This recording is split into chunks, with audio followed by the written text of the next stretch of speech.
सवाल ये पैदा होता है कि इस तरह के जो मामले उठाए जा रहे हैं तो आखिर हिंदुस्तान को ये हिंदुत्ववादी सरकार या ये आरएसएस के लोग या जो हमारा सिस्टम है ये हिंदुस्तान को क्या करना चाहते हैं? क्या इसको शमशान और कब्रिस्तान में बदलना चाहते हैं?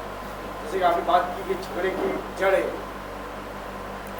आप सभी से मेरा सवाल नहीं, आपको इसको पॉलिटिकल जवाब चाहिए कि सामाजिक जवाब चाहिए? मुझे कानूनी चाहिए, सामाजिक नहीं चाहिए।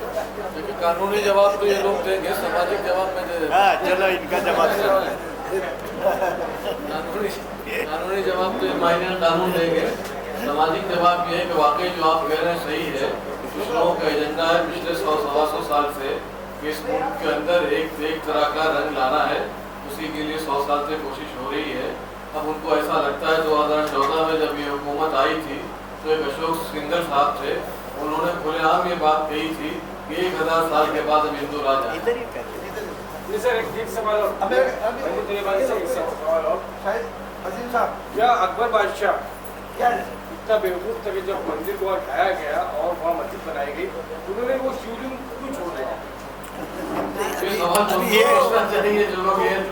जो लोग ऐसा बेवकूफ़ी वाला पिटिशन वहाँ कर रहे हैं और अकबर बादशाह ने कोई वहाँ पर अकबर बादशाह ने भी कोई मस्जिद वहाँ नहीं तोड़ी, ये बात बिल्कुल सही।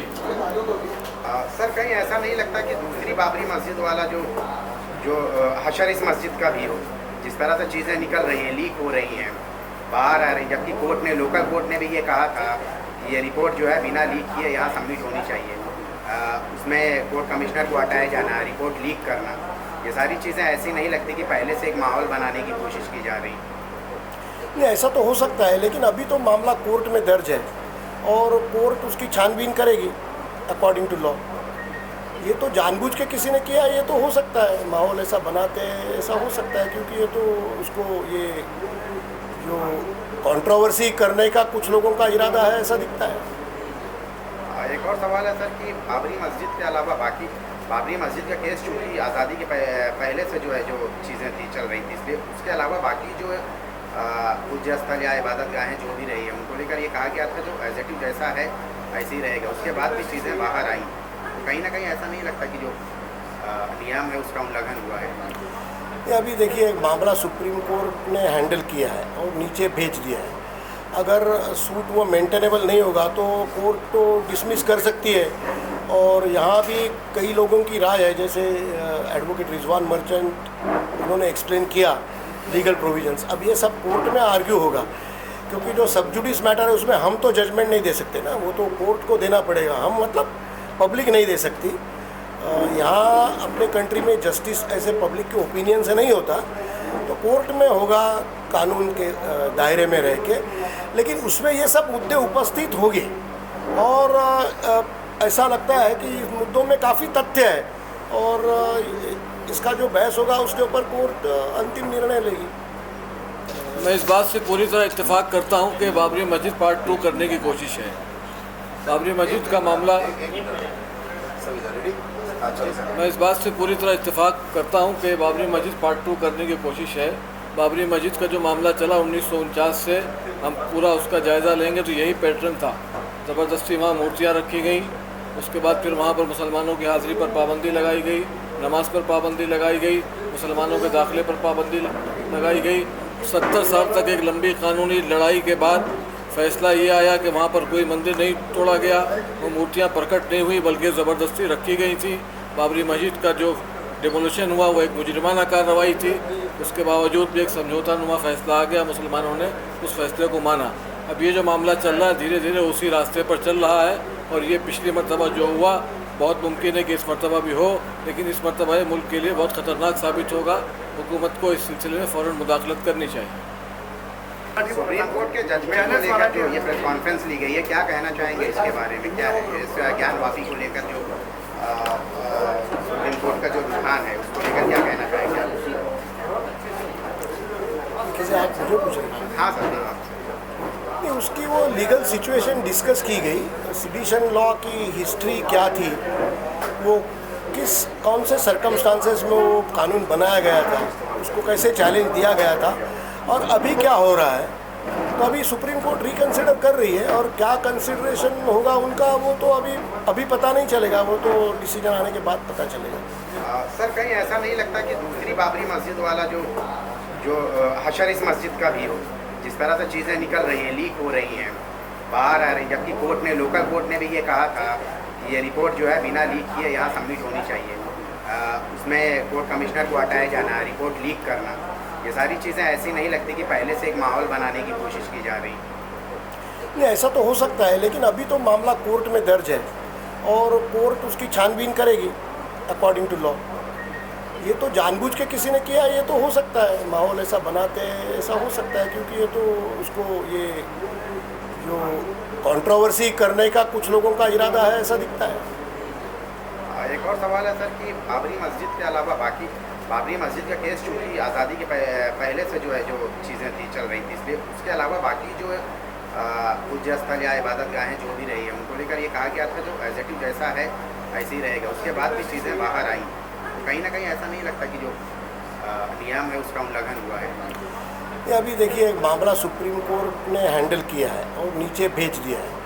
अगर सूट वो मेंटेनेबल नहीं होगा तो कोर्ट तो डिसमिस कर सकती है, और यहाँ भी कई लोगों की राय है, जैसे एडवोकेट रिजवान मर्चेंट, उन्होंने एक्सप्लेन किया लीगल प्रोविजंस। अब ये सब कोर्ट में आर्ग्यू होगा, क्योंकि जो सब जुडिस मैटर है उसमें हम तो जजमेंट नहीं दे सकते ना, वो तो कोर्ट को देना पड़ेगा, हम मतलब पब्लिक नहीं दे सकती।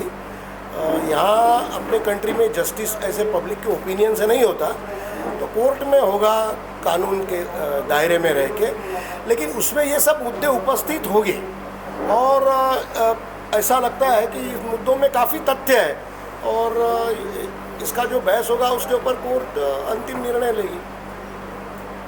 सर देखिए इस पे सर एक मिनट, ये घुमा देते हैं थोड़ा सा उधर, नहीं तो आवाज़ नहीं आएगी। कौन सा भाई? सब कर दीजिए।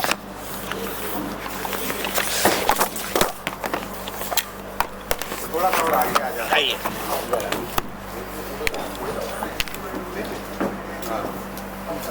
मैं इस बात से पूरी तरह इत्तेफाक करता हूं कि बाबरी मस्जिद पार्ट 2 करने की कोशिश है। बाबरी मस्जिद का मामला,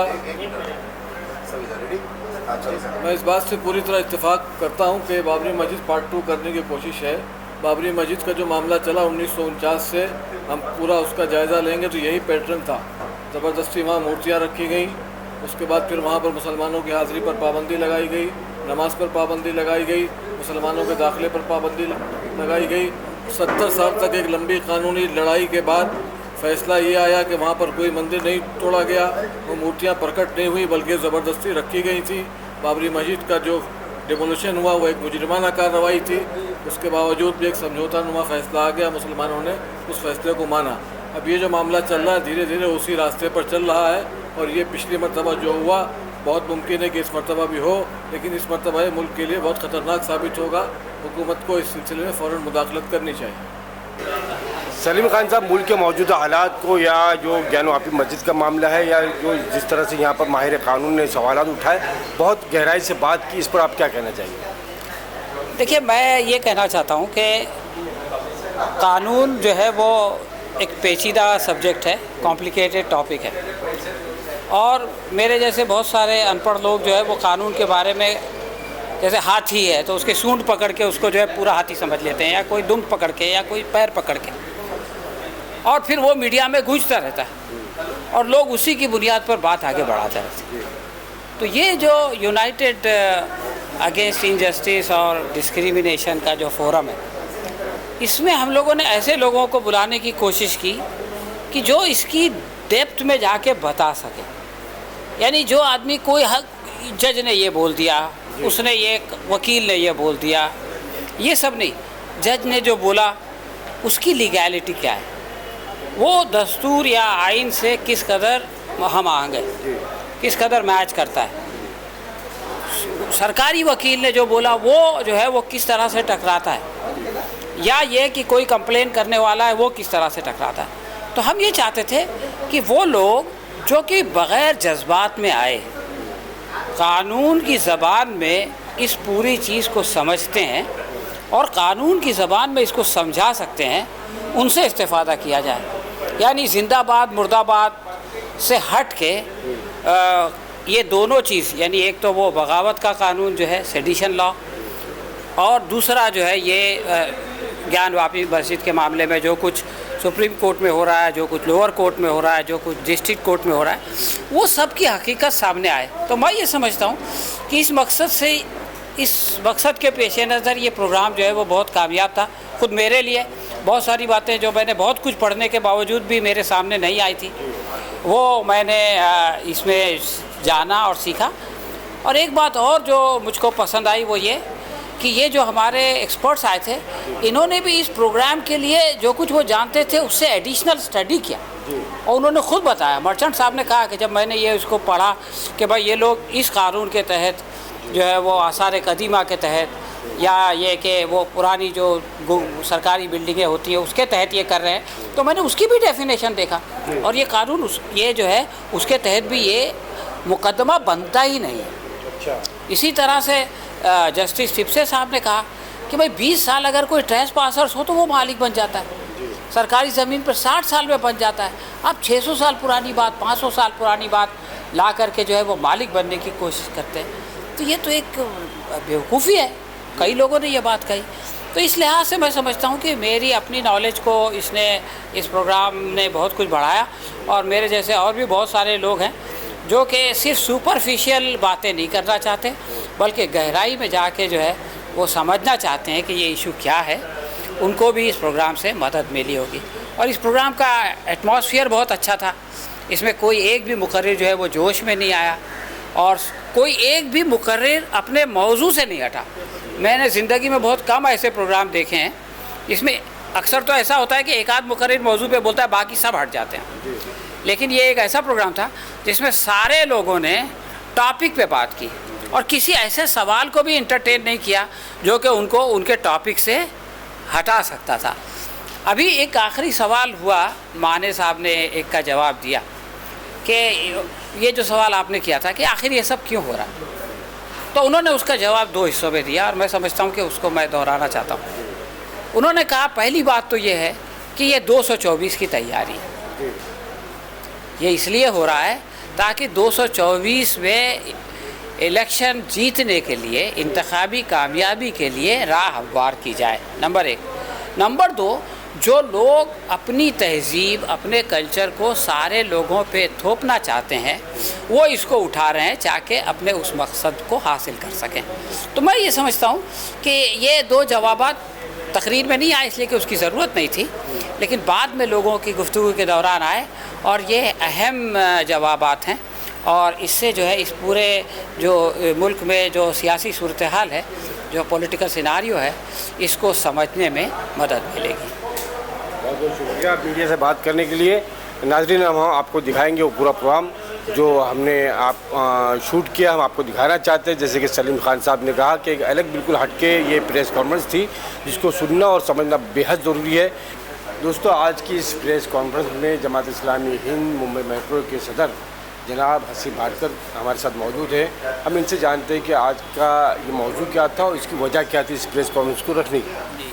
असल में ये प्रेस कॉन्फ्रेंस यूनाइटेड अगेंस्ट जो डिस्क्रिमिनेशन फोरम है, ये मुल्क इस बम्बई में मतलब उन जजेस, लॉयर्स और जर्नलिस्ट और इंसाफ पसंद लोगों का ये फोरम है जो हर वक्त ऐसे इश्यूज़ को उठाता है जो नाइंसाफ़ी या अनजस्टिस पर हो। इससे पहले यूएपीए लॉ पे भी किया गया था। अभी सेडिशन लॉ पर जो सुप्रीम कोर्ट ने जजमेंट दिया या जो अपना ऑब्जर्वेशन दिया, उस पर सबसे पहले मुद्दे पे हमने ये रखा था, और उस पर हमारा जो असल मानना ये है कि हम सबसे पहले तो डिसीजन का वेलकम भी करते हैं, और साथ में ये बात लोगों के सामने लाना चाहते थे कि आज आज़ादी के बाद भी 13,000 लोग बिल्कुल अंदर जेलों में पड़े हुए हैं उस कानून की वजह से। तो क्या हम अपने मुल्क को किस रास्ते की तरफ ले जाना चाह रहे हैं। तो ये इसका वेलकम करते हुए हम तमाम आवाम को, तमाम समझदार लोगों को चाहते थे कि वो आगे बढ़े और इस तरह के कानून हमारे मुल्क में ना बन सके जिससे लोगों के ह्यूमन राइट वायलेट होते हों। इसके लिए एक तो ये आज की प्रेस कॉन्फ्रेंस रखी गई। और सेकंड मसला जो आपने देखा वो ज्ञान वापी मस्जिद का था। हमारा एक जनरल सबका ऑब्जर्वेशन यही है कि जो सुप्रीम कोर्ट ने बाबरी मस्जिद के कॉन्टेक्स्ट में जजमेंट दिया था कि प्लेस वर्शिप एक्ट के तहत अब आइंदा कोई चीज़ ऐसी नहीं उठाई जाएगी। लेकिन हम देखते हैं कि अलग अलग एंगल से उसको जो लाया जा रहा है, तो हम ये समझते हैं कि ये मुल्क के लिए अच्छी चीज़ नहीं है और एक मुल्क का एक दूसरे के ऊपर, नागरिक पर जो एतमाद है वो भी इससे ख़त्म हो रहा है और कानून का भी हम देखते हैं इसमें वायलेशन हो रहा है। इसलिए हम चाहते हैं कि सुप्रीम कोर्ट अपने इख्तियार को इस्तेमाल करके इस कोर्स की प्रोसीडिंग को ही बेसिक ऑब्जेक्टिव में रोके और आगे बढ़ने से इसको बचाए। जमात इस्लामी हिंद मुंबई के जनरल सेक्रेटरी जनाब शाकिर शेख साहब से जानेंगे हम कि आज की इस प्रेस कॉन्फ्रेंस का मकसद क्या था। देखिए, आज की जो प्रेस कॉन्फ्रेंस थी, हमने अक्टूबर में मुंबई बेस्ड एक फोरम बनाया, United against injustice and discrimination. इस फोरम में हमने 26 के करीब 26 से 30 अलग अलग NGOs को एक साथ एक अम्ब्रेला के नीचे लाया और उसका मकसद ये था कि ह्यूमन राइट्स वायलेशन, मानव अधिकार उल्लंघन जो होगा तो हम उन लोगों के लिए मदद करेंगे और वहाँ पर उस केस को सरकार तक ले जाएंगे और पीड़ितों की सहायता की जाएगी। इसी तरह हम देखते हैं कि हमने इसके पहले दिसंबर में सेडिशन लॉ के ताल्लुक से, UAP के ताल्लुक से एक कॉन्फ्रेंस, एक सेमिनार लिया था। तो आज हम जब सुप्रीम कोर्ट ने ये बहुत ही अच्छा इस पे रोक लगाई है, इस कायदे पे, जो कि बहुत ही ड्रैकोनियन लॉ था और इसमें बहुत ही इंसानों के साथ बहुत ही जुल्म हो रहा था। कई लोगों की फादर स्टेन स्वामी की उसमें डेथ भी हो गई और कई हज़ारों लोग, सैकड़ों लोग उसके अंदर जेलों में हैं। तो वो आज सुप्रीम कोर्ट ने उस पर स्टे लगाया है, रोक लगाया है। तो हम ये सुप्रीम कोर्ट के जो फैसले का, जजमेंट का, हम बहुत ही उसका वेलकम करते हैं, उसको अप्रिशिएट करते हैं। ये एक चीज़ थी जिसके लिए हमने लगाया।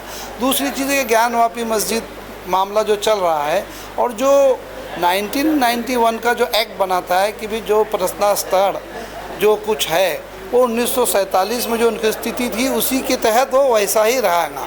तो उसके बावजूद फिर एक जज ने उसका वीडियोग्राफी करने का मस्जिद का और उसमें इंटरफेयर करने का जो डिसीजन जजमेंट दिया, तो हम यहाँ पर एक्सपर्टीज से जानना चाह रहे थे कि क्या उसका मामला है, क्या, इसीलिए हमने यहाँ कुछ जो जजेस थे, कुछ एडवोकेट्स थे, उसके माहिर, उसको बुला के ये आज की हमने प्रेस कॉन्फ्रेंस अरेंज की थी। धन्यवाद। बहुत बहुत धन्यवाद मीडिया से बात करेंगे।